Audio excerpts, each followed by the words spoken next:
Hello, welcome back to another video. So I wanted to talk a little bit about Elder Scrolls Oblivion Remastered. Now, this game had the potential to be one of the best shadow drops I think ever, but it was ruined by the internet and leakers and all that sort of shit.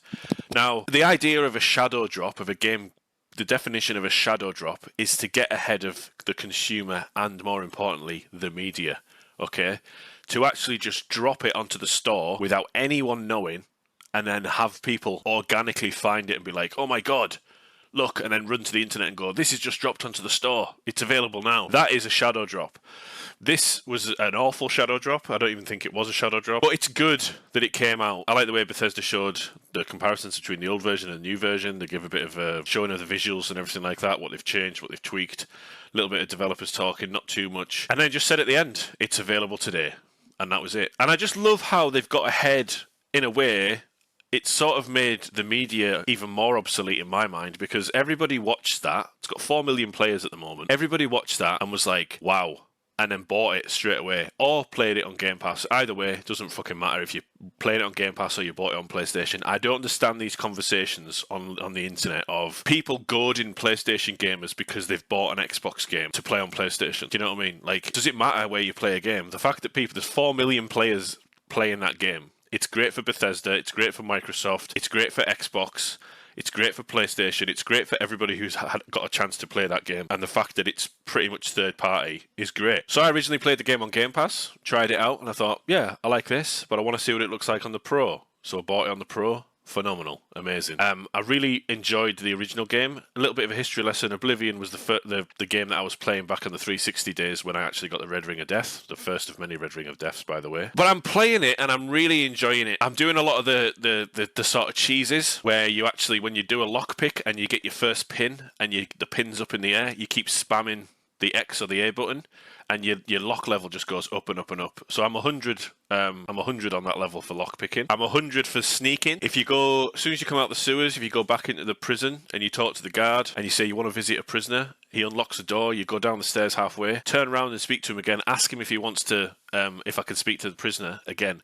He'll then go through the door that he's just come out of and go and shut it behind him. And then there's a prisoner in there that you can just spam pickpocketing. Just spam it in and out, in and out, in and out, in and out. And I've got 100 sneak ability now. I've also got 100 acrobatics, which is there's a village somewhere where you can stand underneath a well and just spam the jump button. So I'm pretty cool with all that sort of stuff. They're all the little tricks that I did back in the day on the 360 version. But the visuals of this game, the game looks fantastic. The game looks amazing. Like I said initially when it came out, this is a little taste of what the Elder Scrolls 6 is going to look like.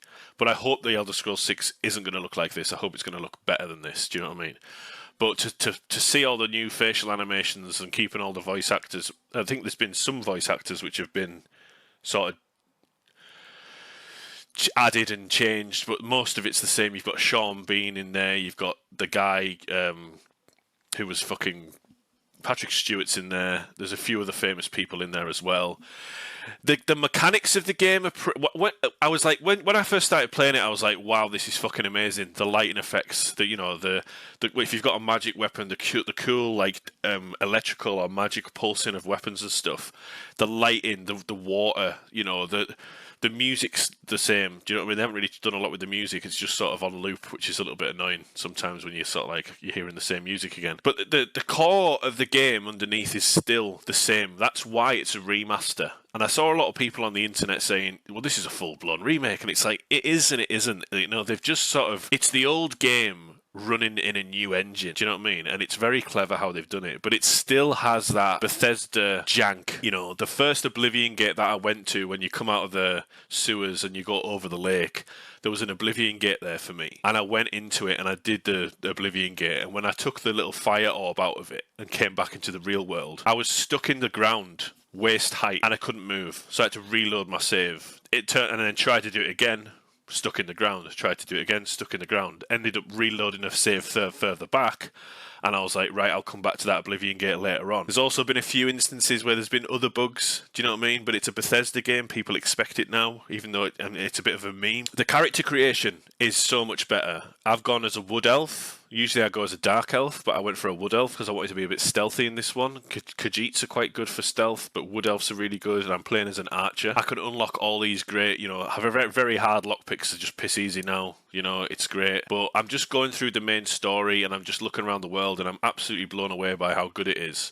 But it does, I mean, the AI, the enemy AI for fighting could have done with a bit of an overhaul because it is pretty much the same. But I like the way they haven't changed too much of it. It is very sort of if you're a purist, it is still holds that sort of originality of the first, the original game. They've added a few things like when you create a character, you can choose where they're from in the region where that race is from. So that was a nice little touch. But all in all, I'm really enjoying the game. I think it's great that Xbox have really... I mean, I don't understand as well. It's almost because that Claire's Expedition was coming out, Expedition 33, which isn't my type of game. Doesn't mean it's a bad game. I just know myself well enough to know that that's not my type of game. That was coming out a couple of days afterwards, and it's almost like Bethesda or Microsoft or Xbox, whatever you want to say, they've released this game, and it's almost like it's overshadowing a little bit this Expedition 33 because a lot of people are going to be playing Oblivion rather than that. Now, I'm going to try it out on Game Pass eventually. I've just finished Assassin's Creed, 200 hours in Assassin's Creed, finished it, haven't got the platinum, but I might go back and get it. Also finished Horizon Forbidden West, Death Stranding, just finished that as well. Phenomenal game. Really changed my opinion on Death Stranding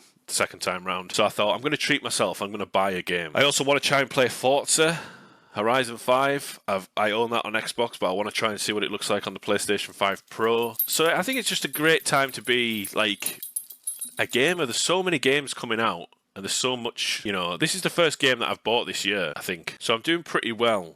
But gaming's quite expensive, and I do respect anyone who's trying to sort of wait for video games to come down in price, wait for video games to go into a sale, wait for video games to come to PlayStation Plus or Game Pass. I don't think there's any sort of wrong answer to what people do with the money and how they play video games. I do see a lot of these people on the internet again where they're like, I've just bought Elder Scrolls Online and Expedition 33. You need to support developers at launch. And it's like, yeah, that's fine.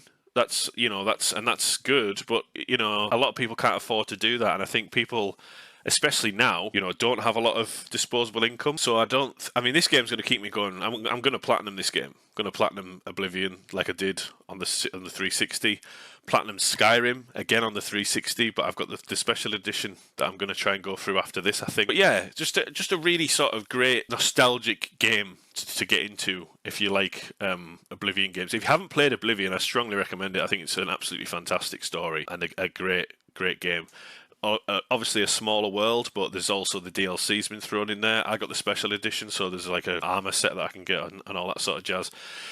So I enjoyed it, but let me know what you think in the comments. What did you think about the whole shadow drop? Are you impressed with the game? I think people are overhyping it a little bit in the sense that it's like, oh my god, this is like a full-on remake. Like, but I think if you've played the original game and then you've gone to play this, difference in the takeaway is the visuals of the game. Do you know what I mean? But like, other than that, it's still the same game underneath, which isn't a bad thing. But they could have, I think, done a little bit more, fine-tuned a few things here and there. But I'm really enjoying it. I think it's a great game. I think it's hats off to Bethesda for doing it. I think they should potentially do this with Skyrim. They should potentially do this with Fallout 3. Never really been into the Fallout side of Bethesda. I've got Fallout 4. Never really jumped in to play it. I loved the TV show, and that kind of made me want to play the video game.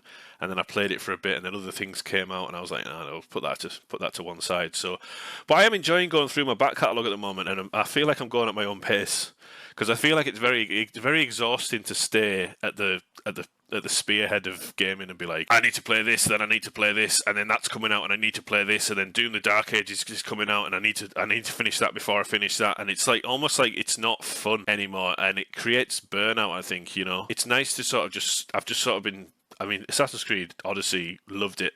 Thought it was great. Really enjoyed it. That's another game franchise that I want to continue because I've got Valhalla. I haven't got Mirage, but I want to pick up Mirage, and I want to play Shadows eventually as well. So I'm quite happy just plodding along this year and just sort of doing things at my own pace. Aren't we? Anyway, that's the video. See you again on the next one. Take care of yourselves.